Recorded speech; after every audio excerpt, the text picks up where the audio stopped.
So now I have put here about 6 degrees of longitude, which is the north. The longitude is the point is the north-south expanse, you know what I mean, which is actually the length, the height of the state, and the latitude is the width of the state. So about say 400 miles, maybe 300 miles. So and coastline about 300 miles. And then, and this is important. It's you can see here the continental shelf, very shallow. You can go a mile or so without drowning. So I call it a 0.01 gradient, which basically means 1 foot in 100 foot. So you can go 600 feet for your 6 foot height. So like that, but again, it could be shallower. So, and that has a repercussion for the coastal operation, which will come to that fisheries and very rich, this whole area. Then Chilika is here. So the largest, they call it brackish lake. So it is not sweet and salt together. The rivers drain to it. I'll come to that. And three principal rivers, Mahanadi, which is this one here, comes from way back here in the hills of the Madhya Pradesh, comes through, and then it bifurcates here. Then this Brahmani, which goes like that, and then the Suvarnarekha. So like that, the three principal rivers. I said some kind of a geography and so on. Again, people who are really interested, move through, can extract time from the life. They can go further into how economy developed, how Odisha became affluent through this geography, through these rivers.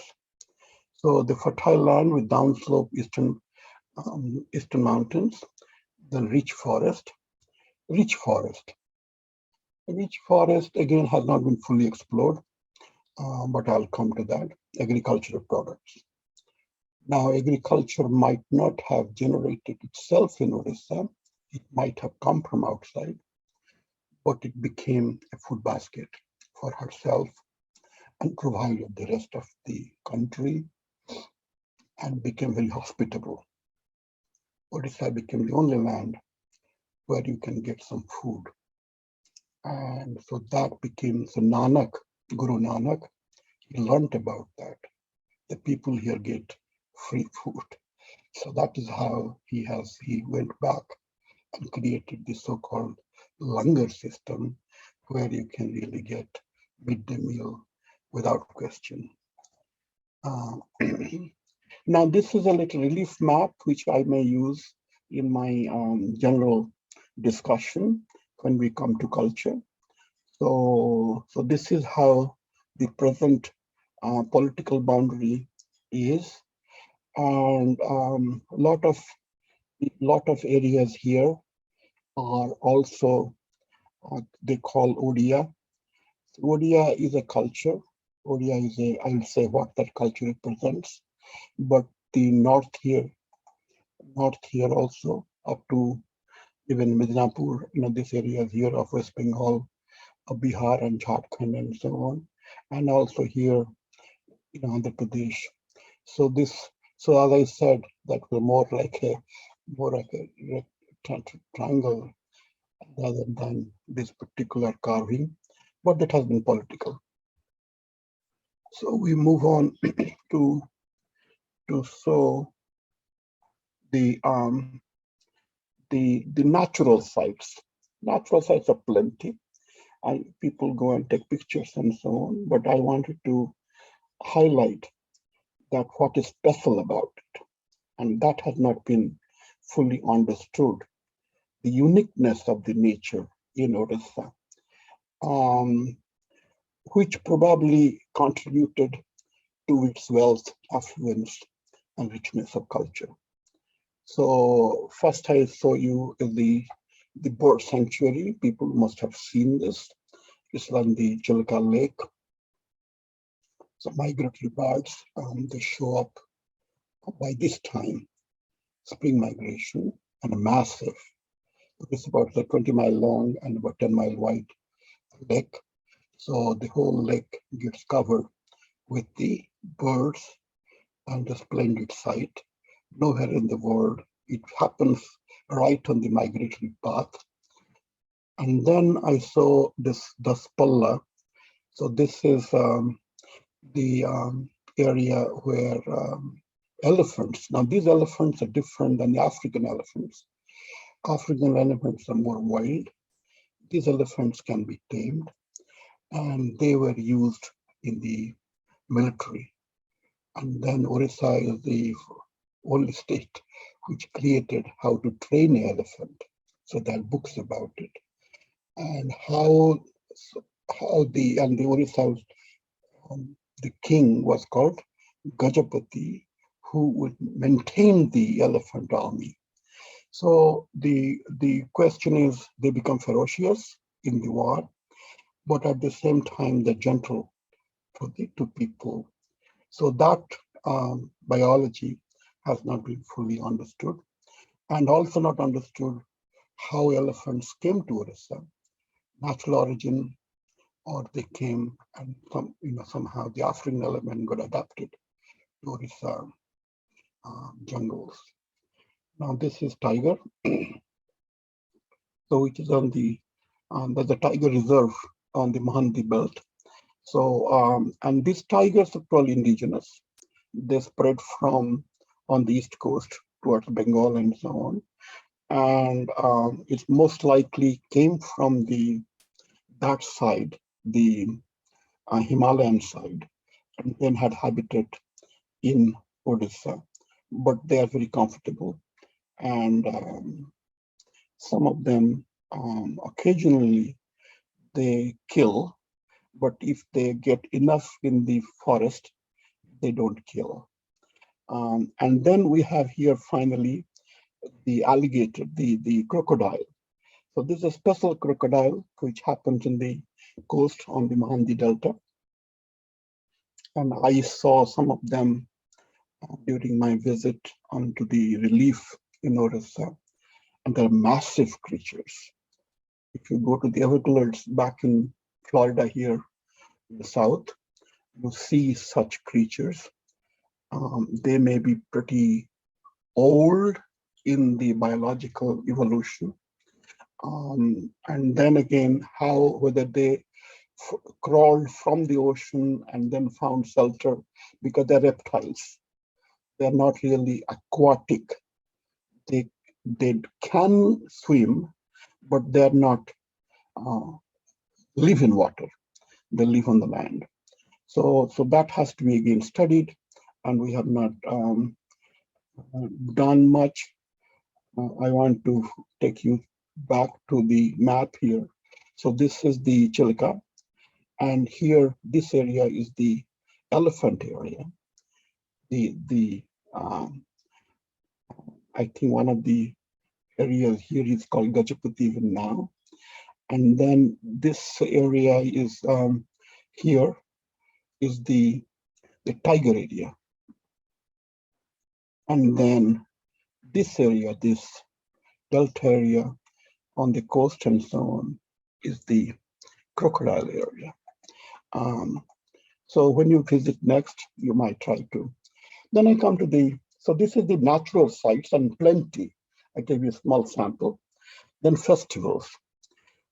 Festivals again show the affluence of the people. Festival is not really transient. You just don't take something and then have religious tone. It's a celebratory tone. It's a tone of joy. It's a tone of splendor, the tone of architecture, a tone of grandeur. So that somehow the question is not really just do it, but do it in style, do it in pomp, do it massively.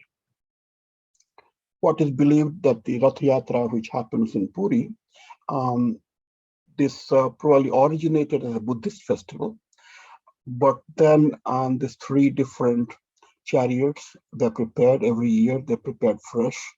So all these kind of these textiles are prepared fresh, and then there's a massive congregation of people in Puri, and they have made a special road for these things to travel. So this whole thing is orchestrated so that they could engineer such thing, plan it. That becomes like the Oriya culture. That is, we do things massively and we plan it massively. We don't do anything short, small, transient, which may die. We do it for a purpose. And then because gradually you kind of believe that you are it, you belong. This is my land. I eat here. I have this grandeur here. This is my deity. This is my chariot. So I will come to that, but the literature on this is huge, and you have to somehow appreciate the massiveness of it. Then I come to this thing. It's a filigree work in Kathak, where I grew up, and this is we call Durga. So Durga is a deity. It's a clay deity. They are made every year, and they're made like a woman. And it is not like the woman that the Bengal woman. So Odia woman is more like a home woman, and then they decorate her. So this decoration of the home woman is different than the Shakti, which comes as a killer in the Bengal tradition. So we are more peaceful, but we are more decorative. Now, all this decoration, this happens in different parts of Odisha now, but most likely started in Kathak, which had to have jewelry in it. And jewelry, how the jewelry developed, the intricate designs, so that has not been studied because we don't have any gold or silver mines around. So probably they were brought in through trade, supplying grains or supplying spices or supplying textiles. So these things were brought in, and then the artists prepared this. If you have never been to the Kathak on the Durga Puja festival, please do. And since people are technical in nature, so try to see how they create this ambience, this large, beautiful structure. Actually, when we formed Oshni in '83, few years later, we had a Odia filigree artist who showed up for a museum exhibition here, and he showed, and his exhibition or his work in the Museum of Science was the best among all people. Very humble person, but extremely, we don't see how he sees. He takes a piece of silver, just like that, a little square silver, and then he will string it through some kind of a different metal holes to make strings, fiber, and then he creates this structure. Then I saw you here, Dhanu Yatra in Baragad. This is again special. Again, we don't know the full origin of it, but this is the largest, most elaborate open air festival in the world. The whole town, say 100 square miles, they kind of get busy into host this festival. People say that it was tacit before. They were doing this folk festival, but then became more popular after the independence. But whatever it is, again, I must say that contrasting this Rath Yatra festival, the massivenesses, and here it is the depiction, the dramatic form of it. It kind of stages, it happens in different places. So things happen, there's a continuity. So the whole town becomes mythological, and river, ponds, so structures happen. I have not physically witnessed it. I've heard about it, The point is the what kind of a um, stuns me. It is the planning of this massive festival. So how much time you must have, how much affluence you must have, how much of organization you must have in order to create this whole 100 square mile stage where events will happen at different locations, different days. It goes on for 9 days and so on. So who are those people who will witness this? And then I saw you finally, a little thing which participate in also in Cuttack, which is called this little paper boats that we kind of string through in water and which is supposed to go to a distant land.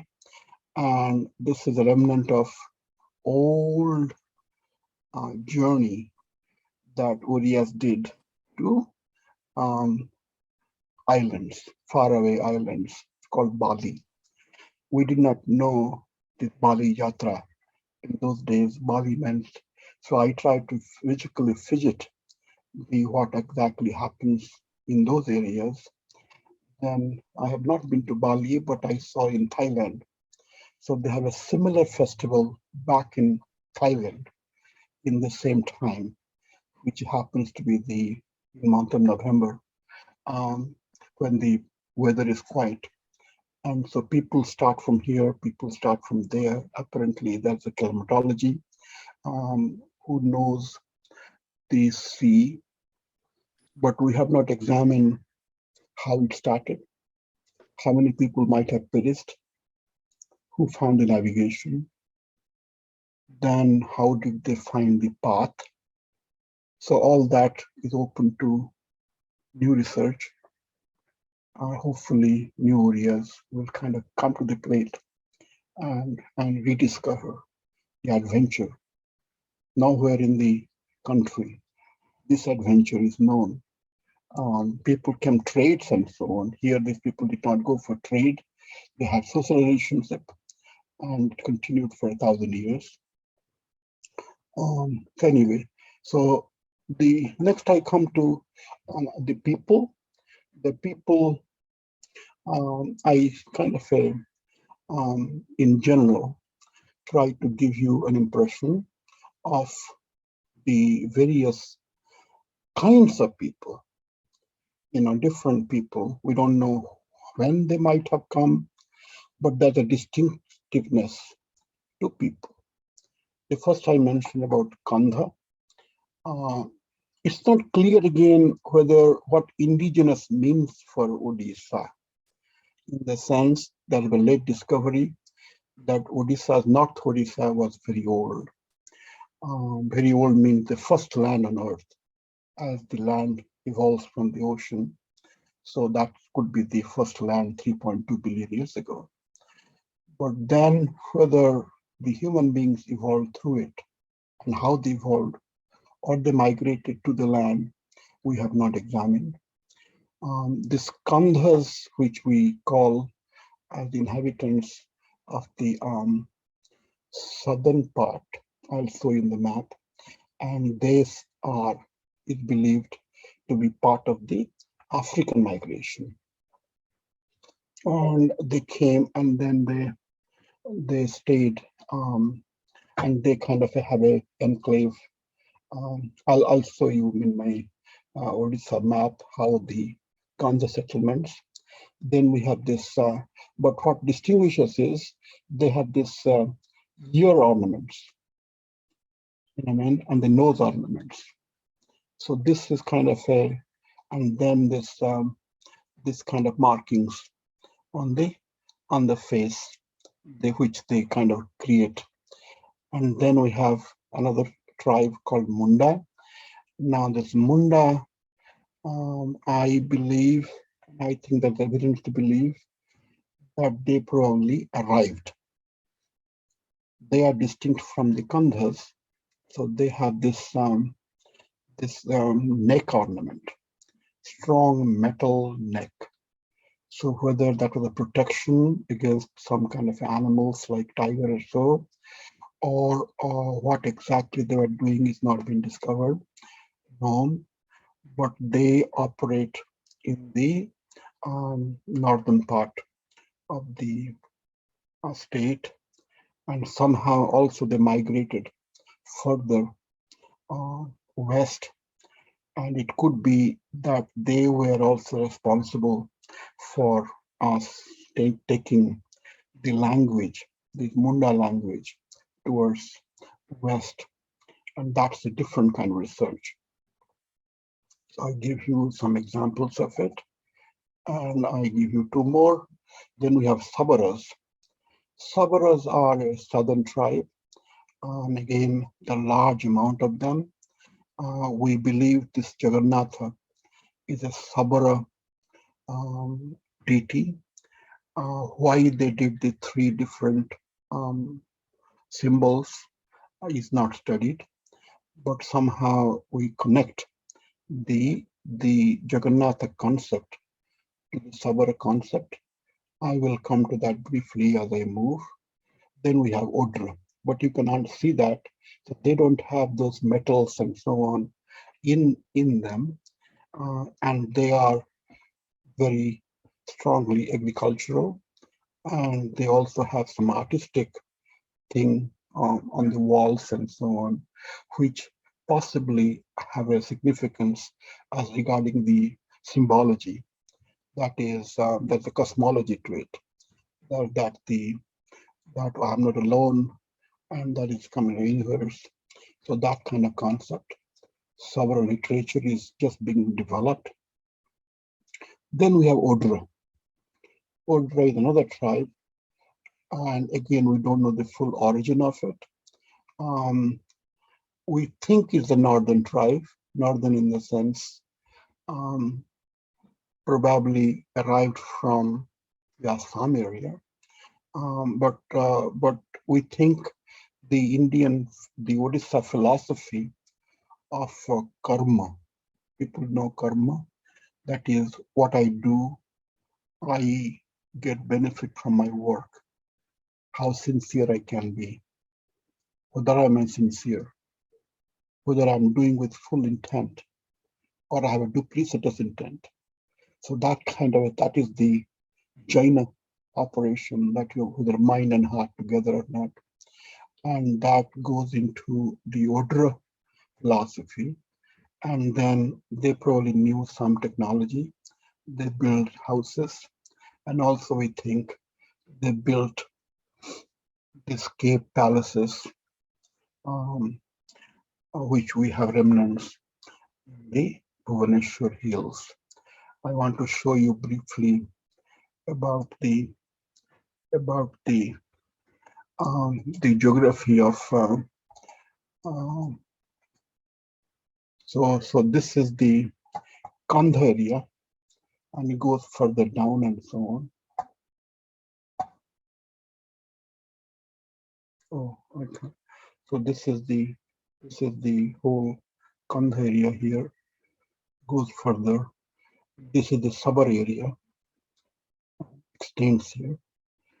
Here we have the Munda area, and then Munda area is kind of also Singhbhum and this thing. So this is Jharkhand. So this is and then we have the Odra.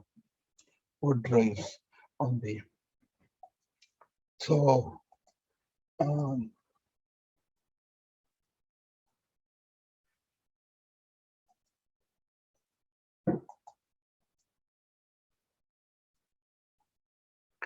so now I come to the theory of Kalinga. Naturally, I'm moving very fast, but I'm not moving as fast as I should. But bear with me. I think I have to cover a large amount of material in a short period of time. Kalinga. So Kalinga is a concept which developed. We called it was some kind of a land or something, but it was a label. Label in the sense some area was called Kalinga by the literature, by other people that they are from the Kalinga. And then they were known as Kalingas. But the only thing we kind of discover is that it was a Ganarajya. So some kind of a people's rule developed in Orissa through this tribal technology where individual rights are restored or respected. Nobody is less, nobody is more. Everybody has equal rights. And that has probably to do with the food sufficiency because there are plenty of food, hence you don't go hungry, and there is no lower value. Rule number one of business. Don't pay taxes on a place you don't earn money on. Exactly. Outra, yeah. Your police, your thing is on. Keep it. No. Dad is supposed to join the Zoom meeting, but Can we mute all? Yeah, please. Um, so Ganarajya. I use the word Ganarajya here. So this is the people's rule, and that probably developed through the various belief system in Odisha. That is, the king is not a chieftain, a person is one of us. It is not a separate entity. We rotate, we become, we just kind of admit, okay, and so that's the king, so that is the chieftain, so that is the so this whole power empowerment of people became the Kalinga culture, and then so which means this is my land and I support it. So it is came to be known as a fierce martial people, and they somehow tried to go in war with this man called Ashoka, who came from north. So this river, so they had a big war, and here there is a little sculpture which they say that the elephant of Odisha comes out of the mountains, and also they call elephant as a peaceful animal and so on, various ways interpreted. But it is like that is a resistance. So it is not like the rock has also a mountain in it, but anyway, an elephant in it.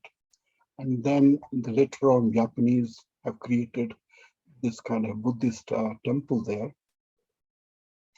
Now I want to show you these three structures here, which are um, about the 5th or 6th century AD. It happens in the area of north of our Cuttack, which is where we have this so-called universities. The same time when Nalanda prospered. We don't know whether these things happen by themselves, and Odisha were already Buddhist, and then it kind of tried to help the Buddhist philosophy. Now, what is Buddhist philosophy? Buddhist philosophy is, again, the Oriya philosophy, that is, the God is non-existent, or God I don't see. So some part of this logic also goes into the so-called Mahima I will come to. But that the conduct, human conduct is more important than human wealth, human knowledge. So your charitra. So that became the Buddhist creed, and most likely it came out from the agricultural community. It's not Vedic, so it's kind of a um, so these are the four. I always request people who kind of visit this thing, you should visit these places and you will be overwhelmed the scholarship that might have. Now all this that we did so far developed a culture of which we call sorry, culture of the textiles. Now textile dyeing, you see this particular dyeing here. I mean, this is silk, this is silk. So this is silk, so this is cotton. Now, so this fabric, the important is this fabric, each of this yarn has been colored. So the weaving is not done by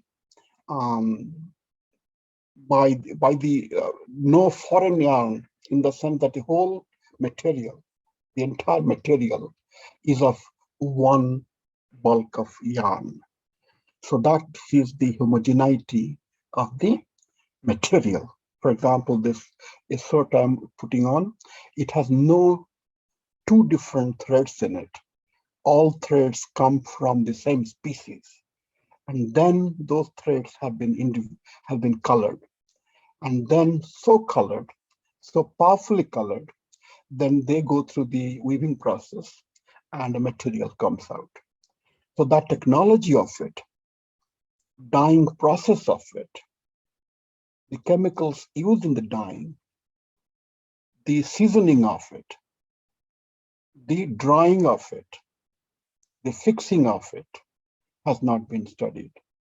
So I think as part of our own operation, as we become technical, hopefully people will be interested in seeing this bold colors, which also happens in here. Similar technique happens here. It is all piece of cloth here. It's not woven. The cloth is woven, and then the patchwork art develops. And the same thing happens here, which is also a color fixing. So this is a cloth canvas.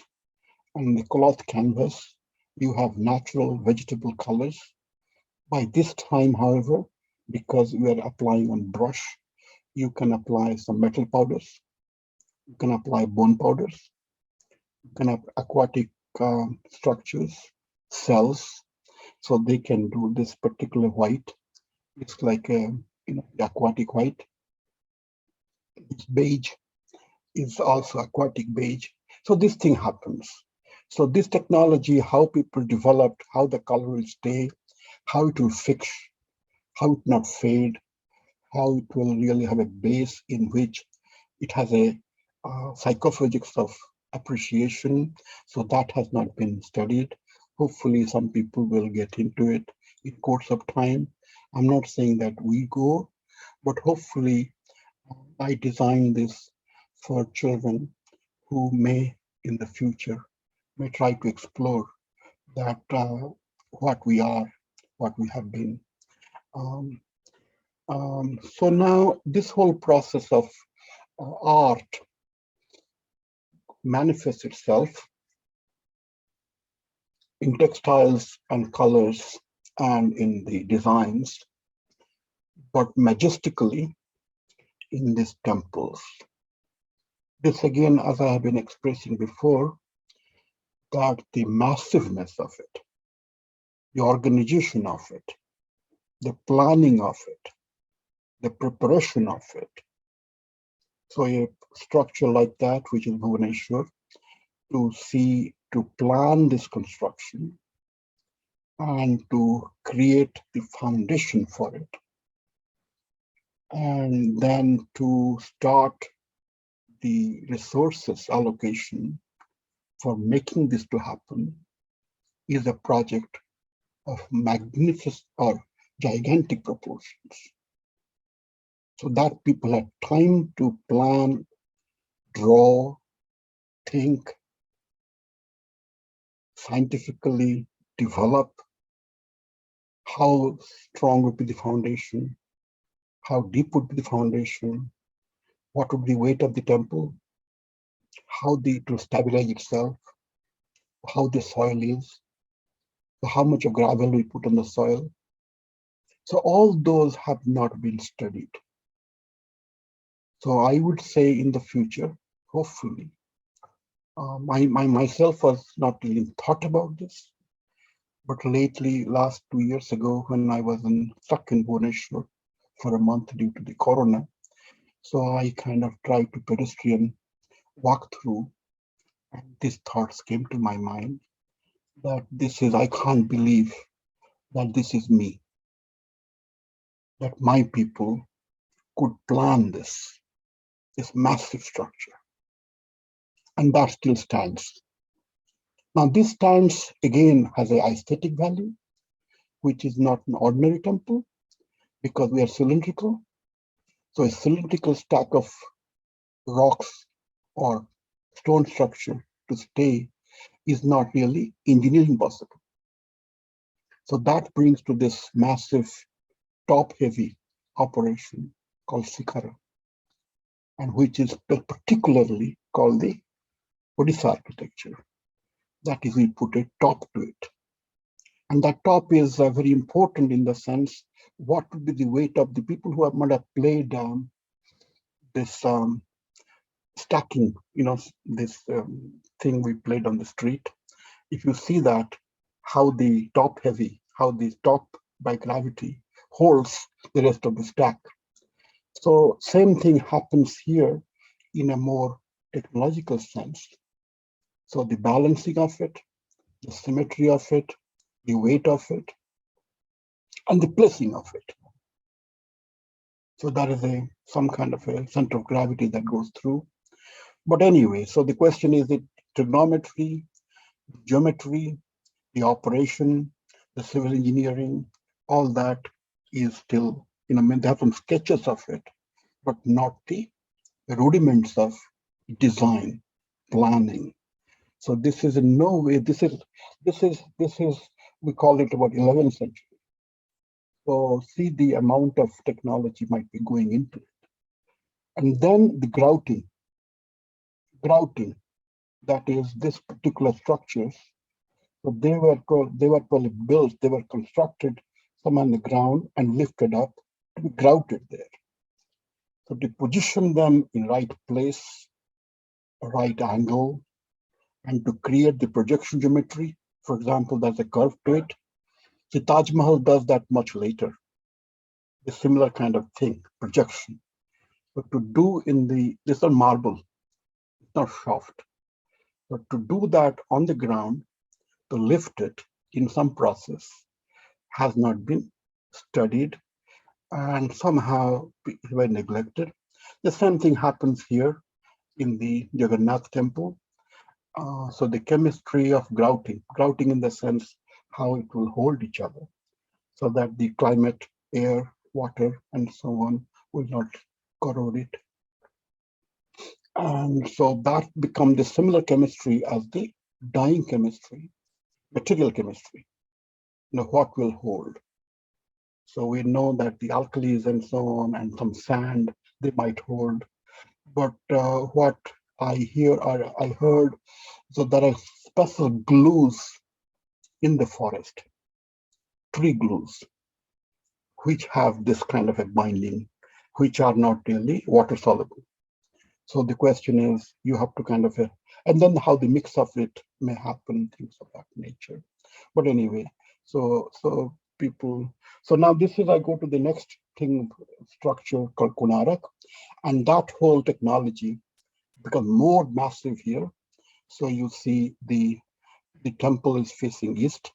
So you go through here, there's a large, this called dancing hall. And then you see here, it is some kind of a, they call it the frontispiece of the temple. The actual temple was behind this, and it was 200 feet high. And it is in the 13th century. And most likely this particular structure, which was done, but probably became too high for the architecture to sustain itself. It's also possible that ground here is soft. And that softness might have also caused some shifting. So to check the ground where you can build, so I think just like people do in different countries. So you have to go to the crust and get the rock. So the coastal area also may have that kind of a crust to find the rock, but may not be. What they do is then they put gravel over it to give it, but then the earth can shift, tides can happen. So we do not know, but that thing did construct in 13th century, and apparently Chaitanya came in end of 14th, 15th, and then he saw it. He worshipped there, but then later on, it kind of did not exist anymore. So this has come out to be the most architecturally majestic temple in the world.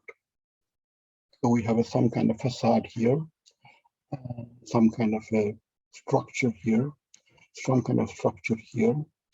So there are kind of a, where is the Sun Temple. So there are 7 horses. Why 7 is not fully known, but apparently what I just learned about 5 days ago, that 7 are given the names of the 7 chandas of the Vedas. So like the sun is kind of creating the structure. What is chanda? Chanda is the way we speak, we operate, and I will come to that in Odia language.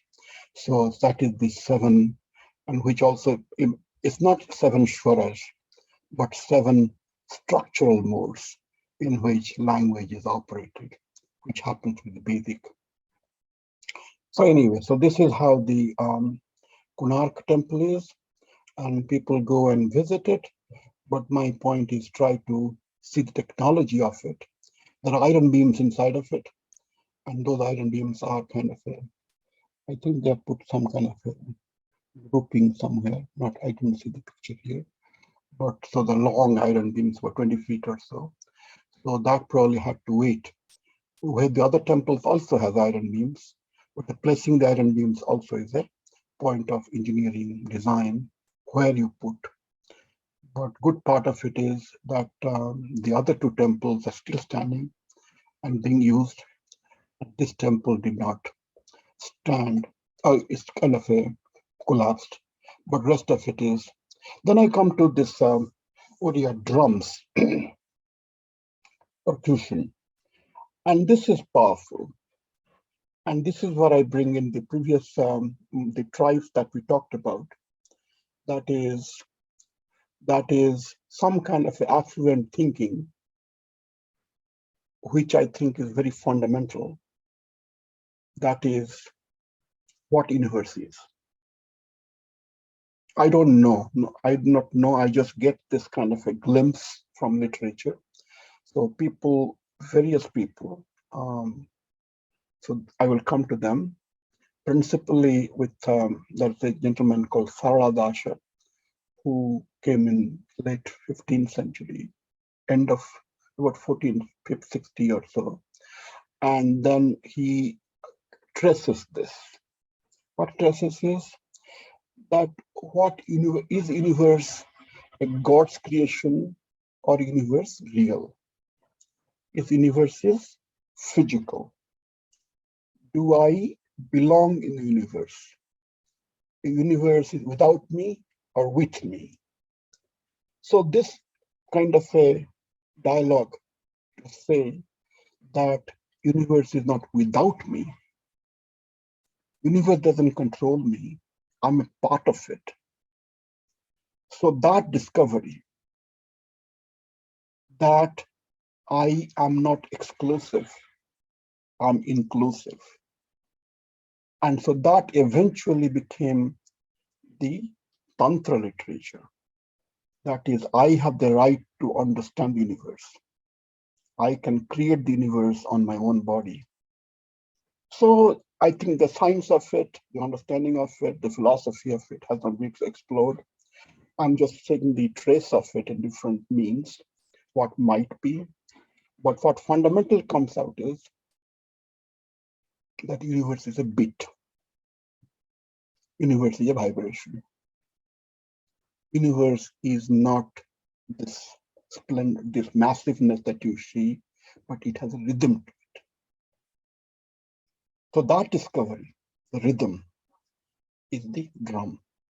So this various percussion instruments that you see created is to find different rhythms of the universe.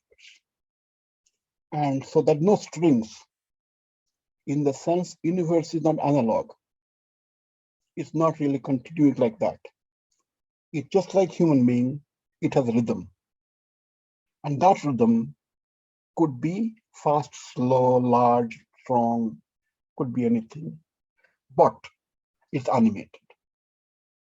So that logic, that the animated universe and that universe I belong, and gradually evolve into, which became dance, that I can map it in me through them, through these bits. So my bits. So I have enough capacity in my body, my eyes, my nose, my muscles, my thoughts, my processes, and so on, to really tally with those bits. And hence I can map. So my body becomes universe. So that the logic of it is very old, probably, again, not been studied. I'm kind of lately seeing some of the scriptures about it. So what I've given you a different, people may study this, the drums, how the different percussion instruments operate and what they do, how this rhythm science is kind of going through this percussion. This thing came late. So this is like a little alloy of zinc, aluminum, and copper. And so it kind of has another kind of rhythm. So this rhythm also is a different than rhythms, which has, this rhythm can have many variations. So the whole thing is, so that's the whole science by itself.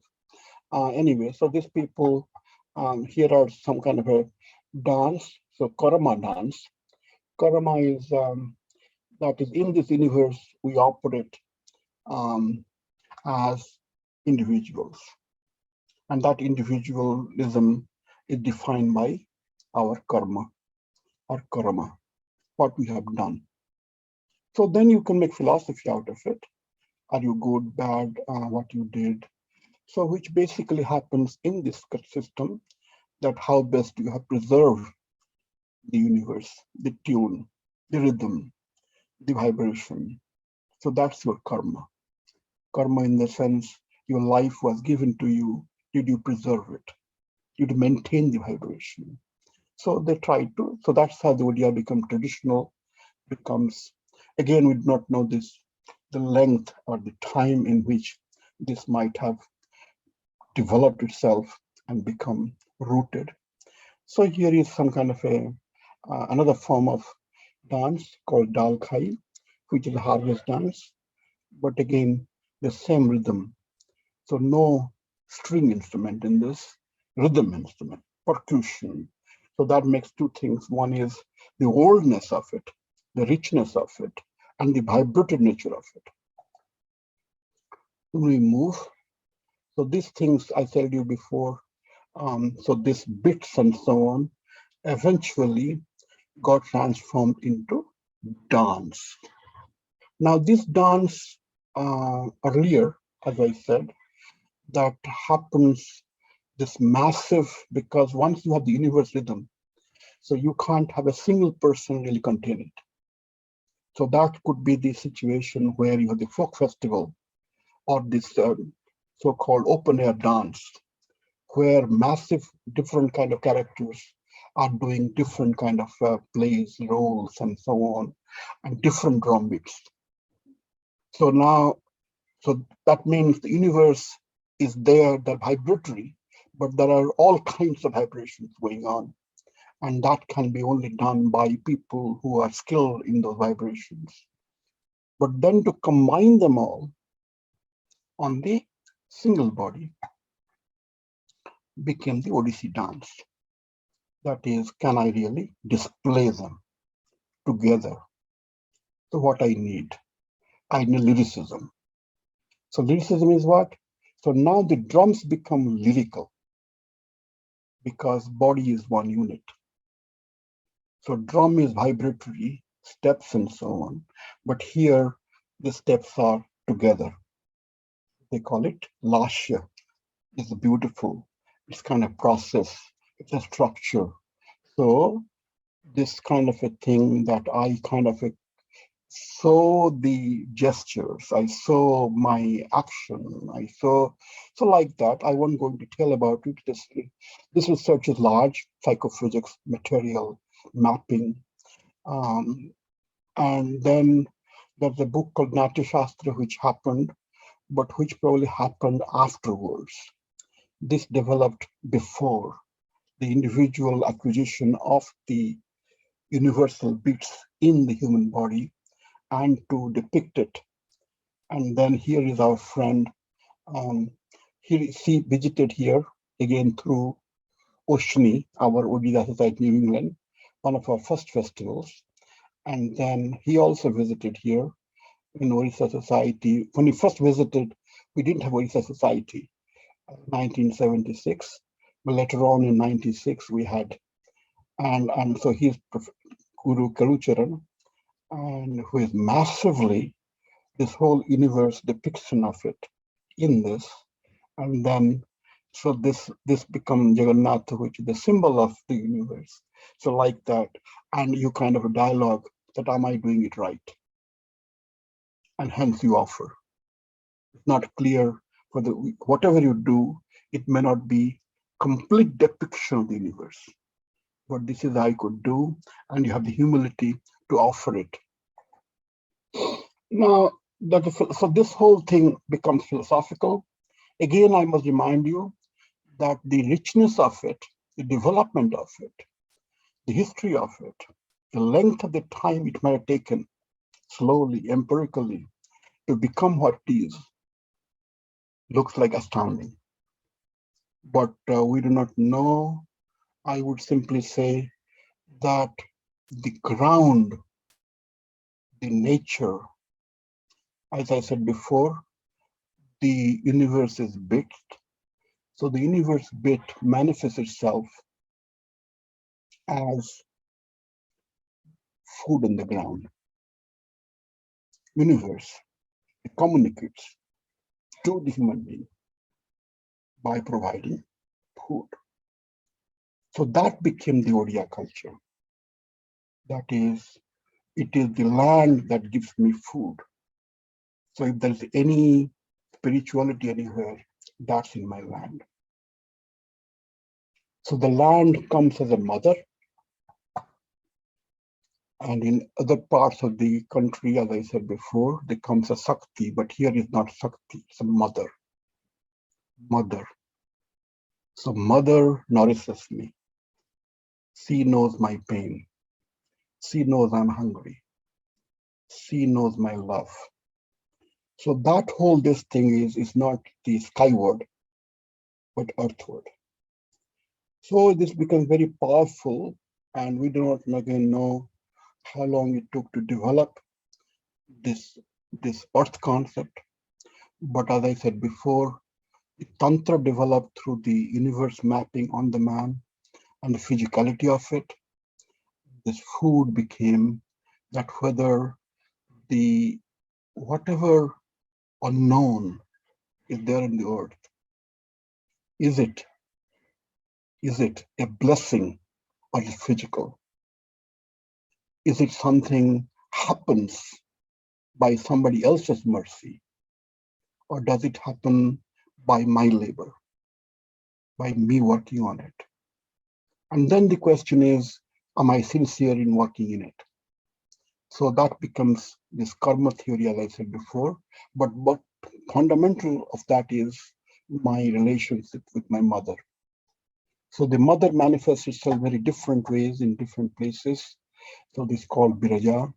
So this is all Ma Sarala, Ma Samalai, Ma Bhagavati, Ma Chandika. So like that. So they're all mothers. Mothers have different kind of a, by the time the mother psychology goes into the Vedic discipline, it's much later, Matruka. But Odisha, we don't know again how old it is. And then I give another kind of a philosophy here, which are this, I told you, this old Buddhist people who are, who kind of are influenced by ground, but at the same time, they think the sky could be there, or where do I hear this sound? This kind of this ground doesn't sound. So the food production is analog.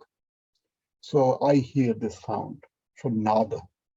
So nada is different than arna. Arna is a word you use for food. Nada is a word that you hear.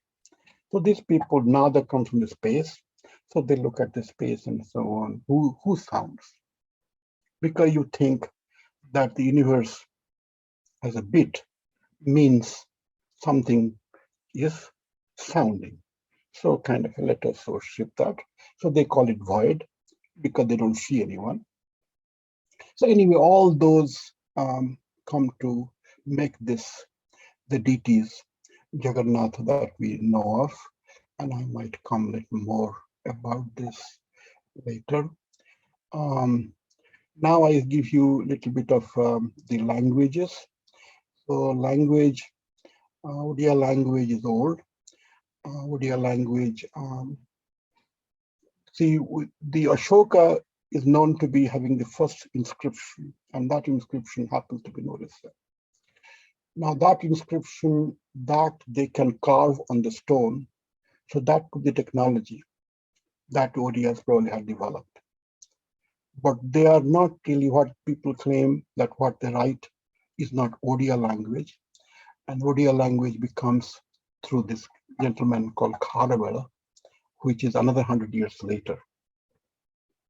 But whatever it is, there's a Proto-Odia, which probably happened before, which is not in the scripts, but in the sounds. And that if you people really established your language very well, and something called Varna, if you understand it, there is a gentleman called Achyuta here. So he is about the 16th century, and he tries to experiment that how this Varna manifests in the human body. So that science of it, that how does the airflow to take place, to create a particular sound unit. Now, sound units as such, that human beings have sound units, could be much older than anything else. That is the first reciprocation that I can speak, and I speak in syllables. Oriya is the only language in the world which has maintained the syllables. So people who don't use Oriya, don't speak Oriya, or do not really maintain Oriya, I can strongly encourage you to practice Oriya to see the sounds, how you vocalize it, and see your breathing pattern in the vocalization. Does it say something? So the whole question is whether the meaning of something is in a structure of words or an individual breath, which is the syllable, is the story of Odisha. That is, it is in me. As I'm speaking, my entire expression is contained in that syllable. Now that can expand and so on, but here I give you a few examples of people whose literature you might read. Sarala Dasha, I translated him briefly for some book in Oxford, but he's like, as I said, late 1450 to 1530, something like that. But he was not very this thing. I went to see his house. It's not celebrated.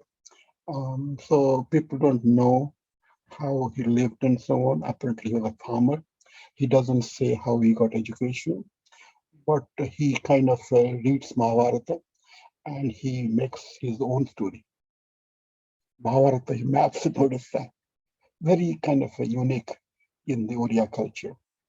That is, we don't care what it is, we live comfortably within our own skin, within our own land. So he became the first indigenous Mahabharata writer. Then this is Jagannatha Das. He also followed him, and he did the similar thing for the another big book called Srimad Bhagavatam, which was a late 11th century book. But he took them and he kind of did translate.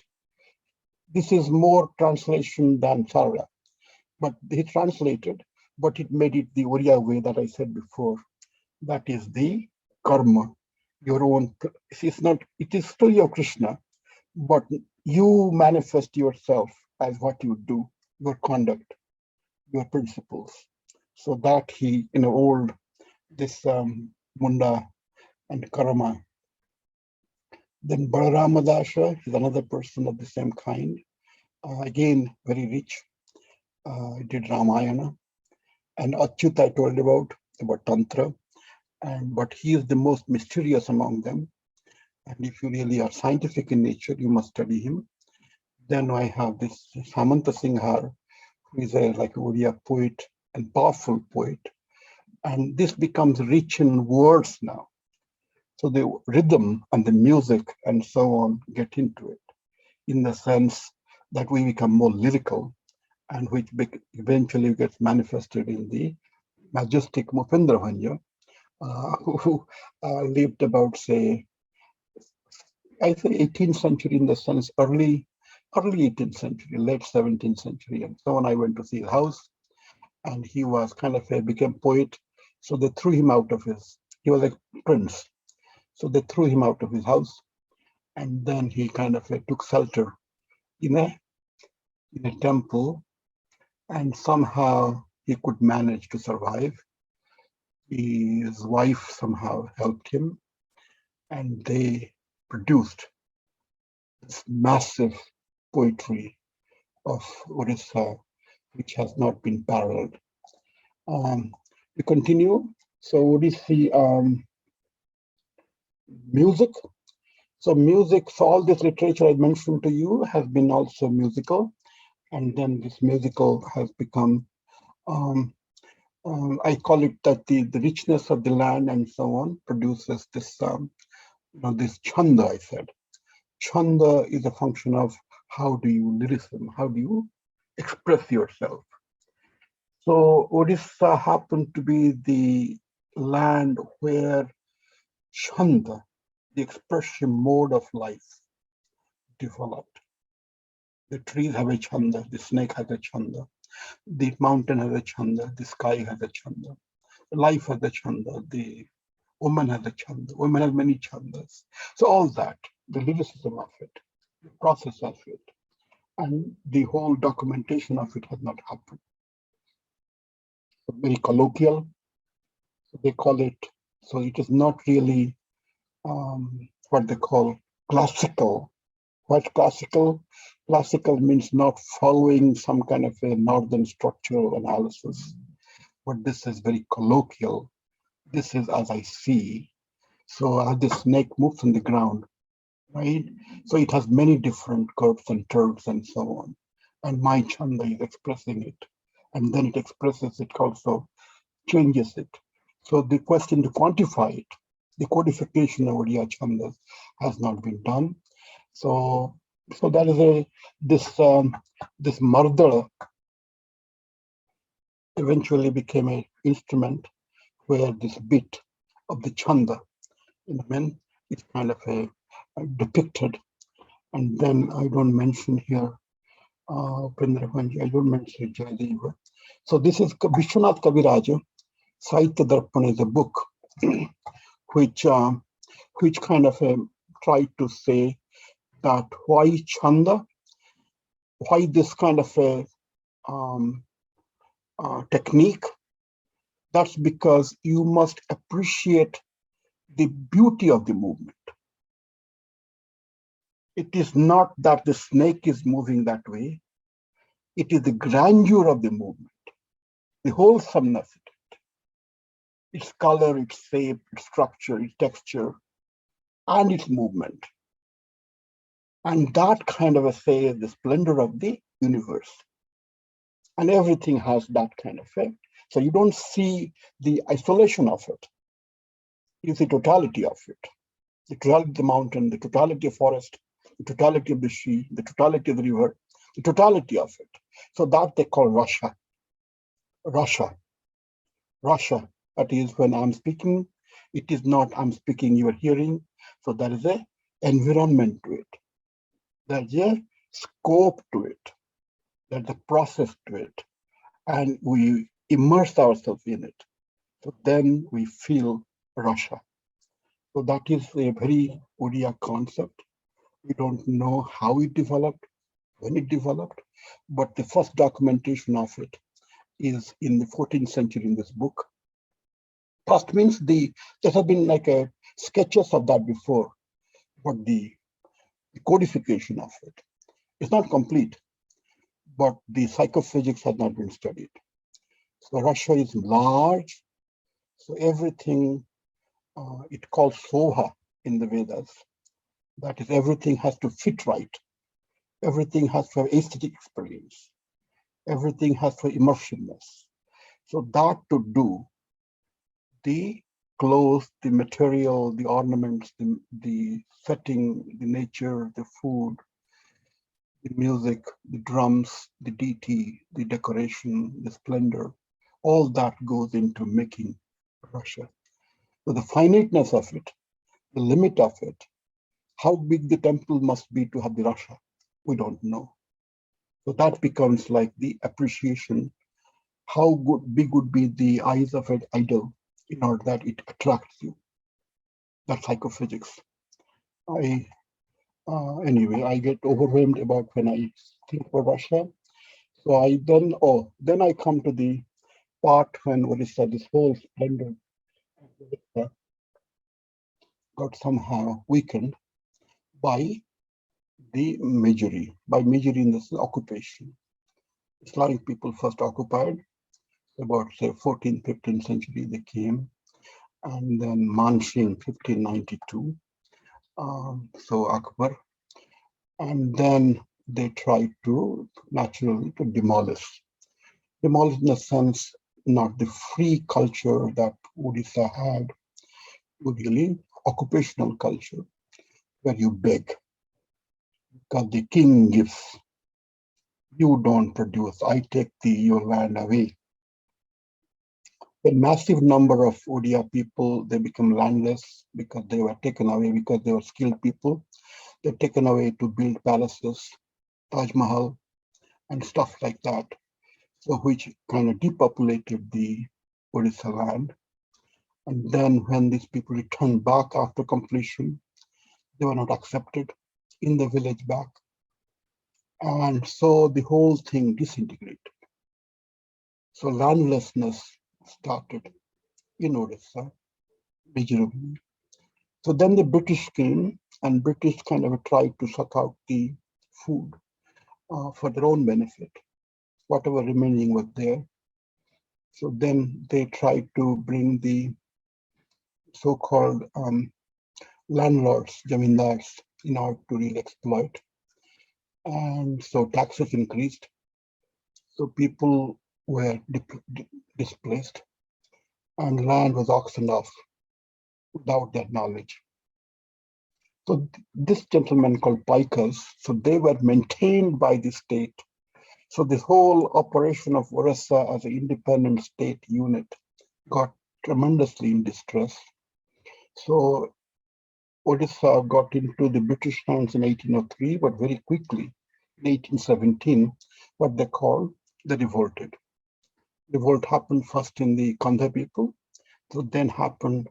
So these are probably also Shavaras and kind of coming and settle in Odisha. So I give you some pictures of people who kind of fought, but they did not last. They didn't last because they were ready for the sword fight, but British had the guns, and they could also sell guns from the ocean. So those things become like the missiles. So it's not really, nothing is in front and so on. Village is destroyed. So that happened. And so basically, this whole valor of the people did not last against the British guns. The guns had also occupied India before during the Babur time, but British guns were oceanic.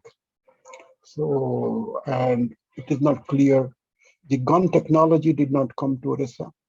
So they had kind of they understood guns, but to create guns in the ocean so that they can fire is a larger technique.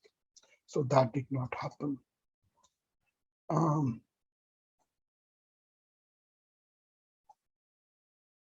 What happened? Why is not moving? Did anyone do something? Click करो And Okay, he so was, I'm sorry. Yeah, oh, no, I was putting wrong button. So Mijuri. Now, so that whole thing, the reduction of of the landlessness and this valor, and then the imposition of new language. So all that. So basically, Orias which are strong, independent, affluent, and so on, they couldn't understand. And gradually, as the British took away the food from Odisha, without their really knowledge, because Odisha was hospitable, they did not mind giving food, but they didn't know that they don't have food themselves. It's a peculiar story. It happened. So basically, Odisha itself, which was the breadbasket for the British, starved. And as I see the literature, one third of the population perished. And so that whole thing, I give you some pictures here, and that has never happened anywhere in the world. I don't know how in a couple of years so much misery can come in, but Odisha changed. This time also, like Odisha was being occupied not only by the British and so on, Odisha being auctioned off by the Bengal people. So all that together added to the misery. And I'm told that we have not recovered from that misery yet. So the massiveness of the misery and the kindness that Odisha may have, to uh, cause itself the misery is a story which has to be. Then Odisha 1936. So what happened from the misery that was like 1866, and it tried to reconstitute itself. Not easy because it was fragmented. Odisha was not a state by itself, and it was British kind of they thought that these people are more strong people, they can fight, so they tried to curtail that. Look, we should not. So they did not really use any of the resources for the Orissa development. They closed the schools, they closed the institutions, they kept the temple simply because they didn't want people living in the temple, and they're also taking pilgrim tax from the temple. So this whole structure became very miserable, and some people. So this is the gentleman called Madhusudan Das, who kind of is given credit to first think that Orissa should have a state by itself. So he was a lawyer in Bengal and wealthy man, and somehow he came and he relinquished his profession, and then he tried to organize the language and literature and so on. And then people. So this was he's a one of those Gajapatis, men who was very proud about the Orissa's wealth and language and this thing. So he joined him. So these two became the fathers of the original movement. This gentleman came, he was a teacher. So Gopabandhu, so somehow he could really feel the pain of people and try to put poetry onto it. Then this fellow Gudabarisha, so he has a free mind. So he kind of wanted to see that the Oriya land, wherever there is, should come into the sun. So when he worked on that, and then Nilakantha, he's the one who discovered or who tried to probe how fundamental the Oriya culture is.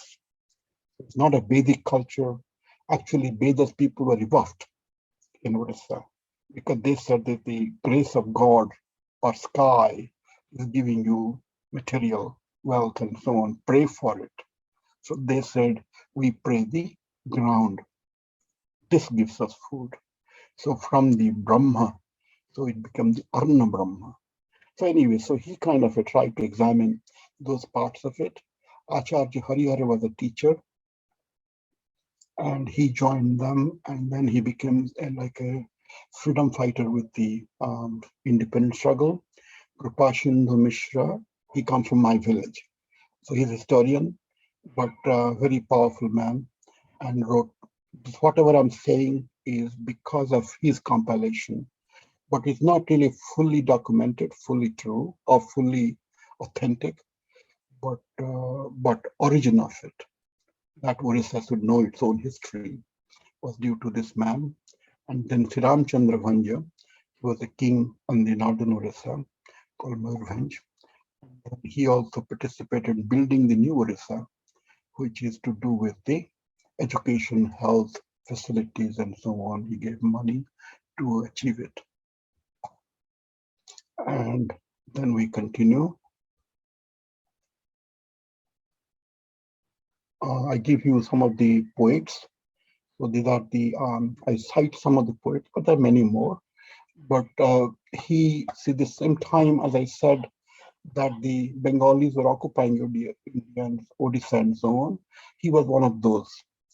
But then he rebelled in his own family and said that no, he wants to really be wherever he is having his bread, he probably loyal to the that state.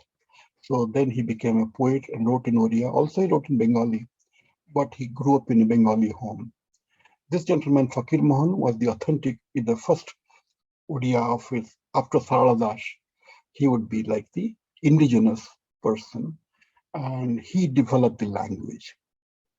He tried to restore the Oriya, the way Oriya is, the way Oriya is spoken, the way Oriya is used. Oriya is a noun-based language. What is noun-based? Noun-based means each object has a name. There are 1,000 kinds of soil, there are 1,000 kinds of sand, there are 1,000 kinds of water, there are 1,000 kinds of trees, there are 1,000 kinds of leaves. Each has a name. It's not a variation of a leaf. It's not a green leaf or a white leaf or a yellow leaf or something. It has a name. So that is material, which you have to relate to your own mind, see what thoughts come. It is not he is a man, but man itself has a variation and each has a name. So that he examined, wrote. Gangadhar Meher is very powerful. So he comes from the Sambalpur area, but wrote like the lyricism. Then Molshuddin Rao, he was an educationist, and he wrote about the children's education. He was a patriot, and then Lakshmi Mahapatra, so he wrote our Bande Utkala Janani.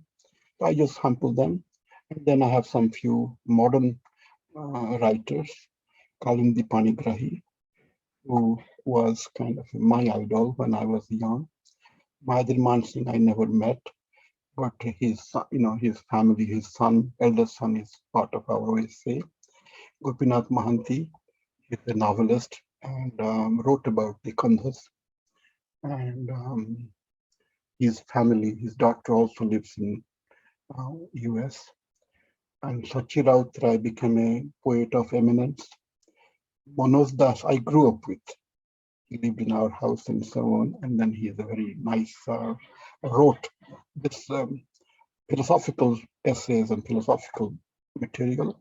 And Pratibha Ray is a woman novelist who is lately popular and got prizes.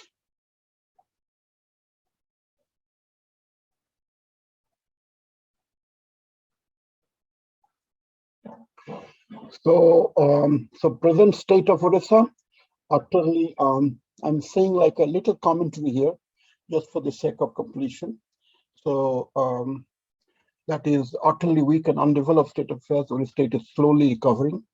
So I'm not very happy about the way things have progressed. The progress has been slow, and I can't really imagine whether the progress could have been faster or not. But definitely what I see is that the progress has not been, the planning has not been thoughtful. It doesn't reflect the massiveness of planning that Urias did, the festivals that we saw, the massive structures that we saw. So the thing is largeness, Russia in the sense of wholesome, everything has to move, everything has to be together. There's ambience of it. There's a food is of 56 kinds. So that's the largeness of it. all test birds have to be. So it's not like a here and there and so on, who supports me, who likes me, who this thing. And so I do not know whether the political or that is new mentality or that is the British. So federal government has created self-sufficiency food. We are not sufficient. Our food, people, our food is kind of a getting coming from outside. So census statistics, Odisha had the highest high school dropout, which is bad. And we don't know what to do about it. So we are abroad. So I'm just setting it so that what responsibility we may have to see whether we can really help in some manner. Resource allocation of language culture is minimal. So this massiveness I told you about, the Odisha affluence, culture, and richness is not studied. People think it's the past. People don't even know that we existed. People somehow don't care. And that sucks me, bothers me. I did not care also. But more I have studied, I just think I love it. I want to hug it. And given a chance, I want to die in it. Or is there a passionate about its history, like I am saying, likely that we may succeed in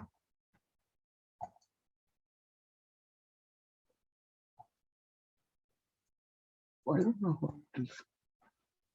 Oh, then I put few extra slides too. I just put them last night. Now, what is the uniqueness of the culture? I may be running out of time or something, but let me just go through. I said the language is most important. Oldest, I think we don't know how the phonetic symbols developed. So the Sanskrit is kind of a takes it and then creates grammar out of it. Oriya's grammar is phonetic. Oriya's grammar is in sound. It is not in the script.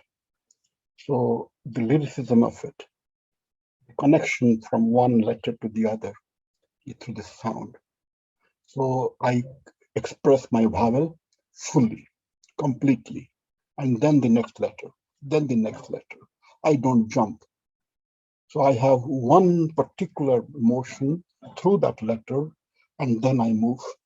So that thing is extreme. It's kind of a part of human biology, and the technique of it has to be fully explored. That how human beings are expressing the whatever they are receiving from the. For example, you heard this lecture or this talk that I'm giving. Then let us say you want to express it somewhere. So how best you can do it? What is your impression? So that capacity that I can do it, I can express a mountain, I can express a tree, I can express a star, I can express a sea, and that's what I have enough capacity in my voice, the range, tone, the syllable, the structure, the chanda that I can do so that the object comes out. Object comes out. So that technique of it. Now, I kind of say that this may be connected to the land. So this land, this here, northern Odisha, has been lately discovered as the oldest land, as I said before, and the minerals and so on has to be explored. Then Chilka is the largest brackish lake, and so that vegetation of it, biology of it, has to be understood and has not been done. So that makes them unique. So then the philosophy, people don't care much, but it is very unique philosophy, and that has to be championed. You all may have inside of you, but may not notice this. That is the uniqueness of man in the universe, the completeness of man in the universe. We call it Jagannatha. That is not different than us, part of us. He's a brother to us, he's a friend to us, he lives us. I'm speaking, he's here. So that whole association, the universe is not separate from me, go with me, rather I go with it. So the then question is, how do I go? So that becomes the philosophy. So which becomes like the purity of body, mind, and thought. Hopefully, hopefully. But that's the whole literature of it. That is, how do you really allow yourself to navigate in parallel together with this. Performing arts, so this whole thing together, as I said before, is massive. Performing arts gradually dying and because unsupported. We support some of it, but not completely. And every piece of percussion instrument I showed you has its own group variation. And that has not been fully studied, that how percussion creates the universe. So that becomes a part of performing arts. And I will kind of request all of you, if you have time. I know it's hard. It's hard because our time is so short, and also the living conditions we have to kind of operate. And finally, I give you last slide here, the stone carving architecture. So here I have this Bikram Khol carving, which is 1500 BC, which I bumped into 2 or 3 years ago. So that has to be, that's logic that probably the Indus Valley people, they migrated from there to Odisha in some form. So that's what the linguists are saying. But how they carried, what they carried, where the sculptors, where the etchers, we do not know.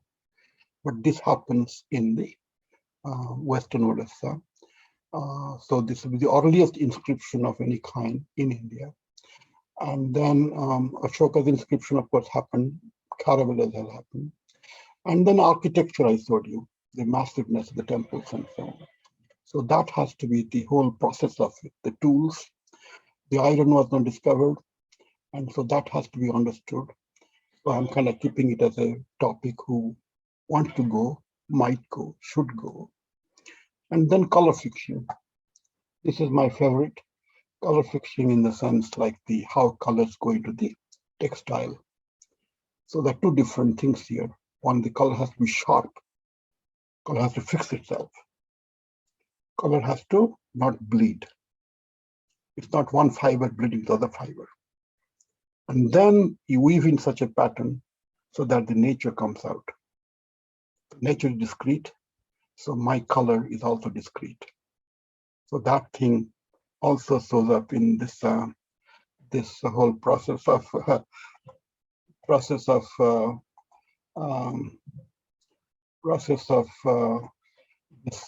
this